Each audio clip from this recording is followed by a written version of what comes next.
Bester Abend? Um 0:30 ins Bett gehen. Es macht hier sehr, sehr viel Spaß, mit der Mannschaft zusammenzuarbeiten. Es macht sehr viel Spaß, im Club mit allen Leuten zusammenzuarbeiten. Das wäre der schönste Moment? Einer der Siegtreffer in der Nachspielzeit. Da haben wir so viele. Das war ein paar. Ja, nee, aber eigentlich der schönste war, glaube ich, das 2:1 von Philipp in München. Mit dem legendären Jubel.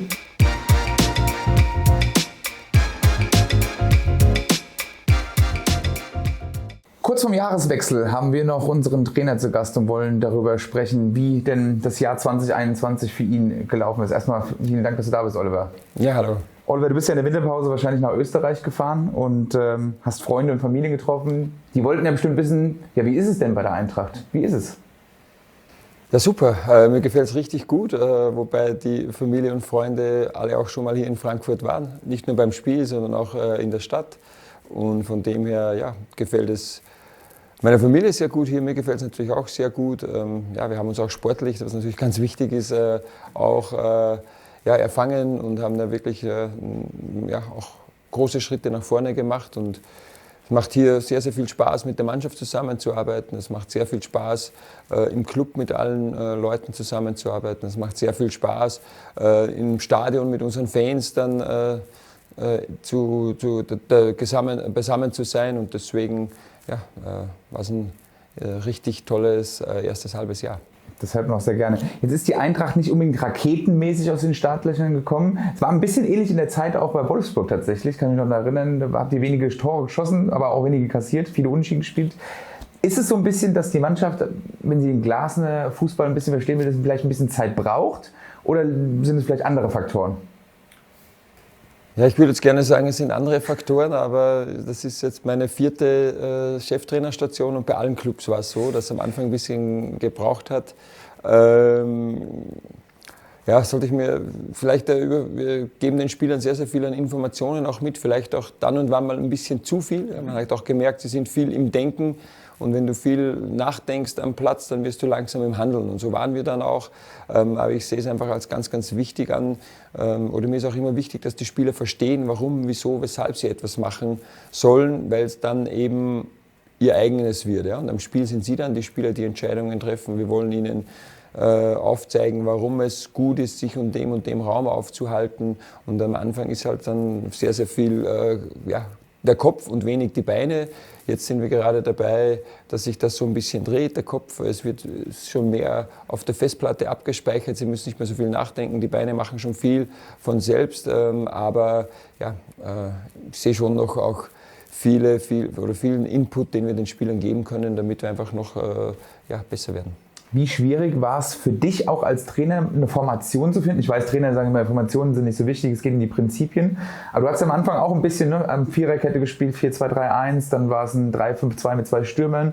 Jetzt schlussendlich 3-4-3, was du, glaube ich, bei Lask auch lange Zeit spielen lassen hast. Ja, ich habe alles gespielt in meiner Karriere. Versuchte natürlich auch zu schauen, was passt auf die Spieler, auf den Kader. Und dann gibt es halt Spieler, die sehr flexibel einsetzbar sind, wie Stefan Ilsanker, der kann zentral in der Dreierkette spielen, kann Innenverteidiger spielen, kann im defensiven Mittelfeld spielen. Wir haben Timmy Chandler, der kann rechts spielen, kann links spielen, Viererkette oder eben in der Fünferkette. Also von dem her. Und es gibt andere Spieler, die halt relativ eingemeißelt sind in ihrer Position. Und so haben wir halt dann uns auch erst richtig kennenlernen müssen, damit wir dann das Beste gefunden haben, was auch für die Spieler passt, auch damit sie jetzt wieder Jesper Lindström dann am Ende, dass er sich auch so in dieser Positionierung zwischen den Linien zurechtfindet. Das war für ihn auch ein Stück weit neu, aber es funktioniert jetzt hinten raus eigentlich relativ gut. In welchem Bereich, meinst du, hat die Mannschaft den größten Sprung gemacht, vom Sommer, wo du hergekommen bist, bis jetzt? Ja, ganz klar im Spiel nach vorne. Also es war am Anfang schon auch für mich oft nicht so wirklich schön anzusehen. Da war viel, müssen uns halt alles so hart erarbeiten, weil die Spieler halt so viel nachgedacht haben. Ja? Und da ist jetzt vieles klarer, vieles automatischer, läuft es ab. Ich sehe allerdings überall noch deutlich Verbesserungspotenzial. Ich glaube, das ist so eine Trainer-Devise, ne? Man will immer besser werden. Ganz genau. Also das ist auch so, was ich von den Spielern verlange, dass es Das Einzige, wo ich mal sauer werde, ist, wenn ich das Gefühl habe, sie lassen es so dahin plätschern, ja, sondern einfach wirklich diesen Ehrgeiz, sich zu verbessern, diesen Ehrgeiz, Dinge umzusetzen, auch wenn es mal nicht klappt. Wir würden hier nicht vor einer Glühlampe sitzen, wenn nicht irgendjemand mal 1000-mal, glaube ich, versucht hätte, bis es dann funktioniert hat. Und das ist einfach das, was ich von den Spielern auch sehen möchte. Stichwort Gegentore, ist das ein Punkt, der dir noch ein bisschen so ein Dorn im Auge ist? Es waren ja dann hinten raus, dann waren es schon, genau. Genau, ja, ganz klar. Haben wir jetzt wieder zu viele Gegentore bekommen. Da waren wir mal ein Stück weit stabiler, wobei man auch ganz ehrlich sagen muss, da hat mal in der Phase Kevin Trapp relativ viele Unhaltbare gehalten, also da hätte es auch schon öfter einschlagen können.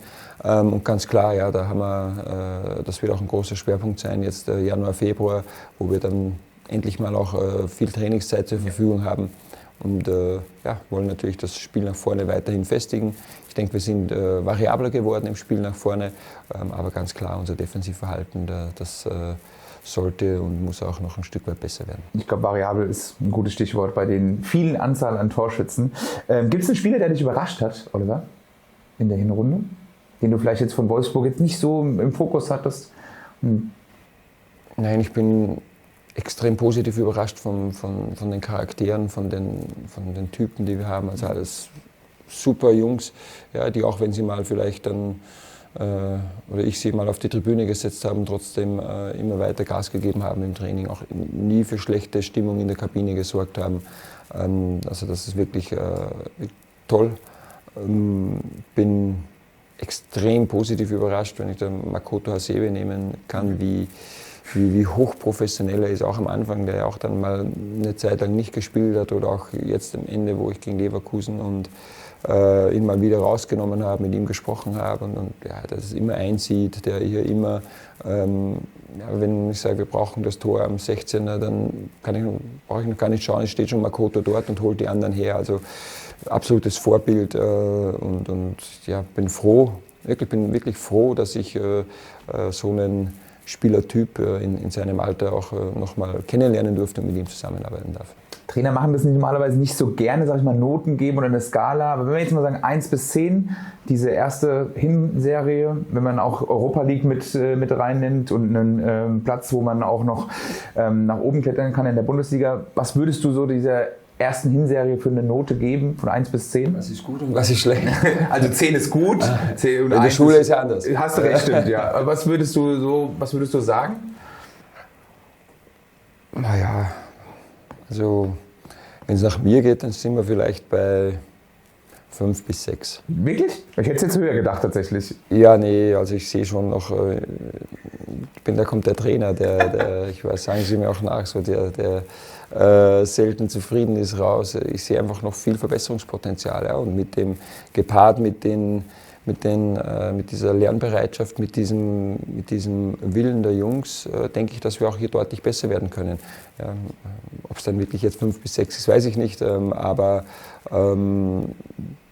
das, was ich sehe und da, wo ich hin möchte, dann würde ich da bei 5 bis 6. Also ich hätte auf jeden Fall 7, 8 bis 8 gedacht, auf jeden Fall, aber das ist ja noch verheißungsvoll. Oder ein paar schnelle Fragen, es reicht, wenn du mit einem Wort oder mit einem Satz antwortest. Das beste Spiel? Olympiakos zu Hause. Das schlechteste Spiel? Kräuter Fürth auswärts. Das Spiel, welches du gerne nochmal spielen würdest?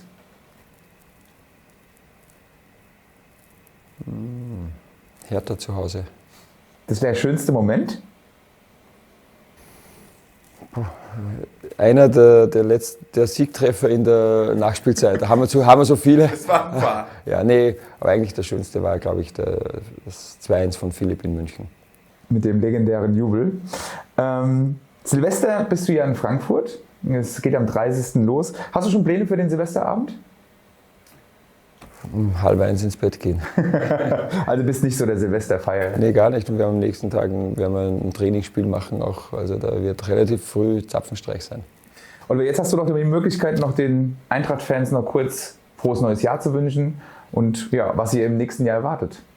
Deine Chance. Ja, wünsche euch natürlich allen ein frohes, gutes neues Jahr, einen guten Rutsch auch rüber. Wünsche mir am allermeisten, dass ihr natürlich alle gesund bleibt und dass ihr dann vor allem ich kann es kaum mehr erwarten, endlich mal einen ausverkauften Deutschen Bankpark zu spielen.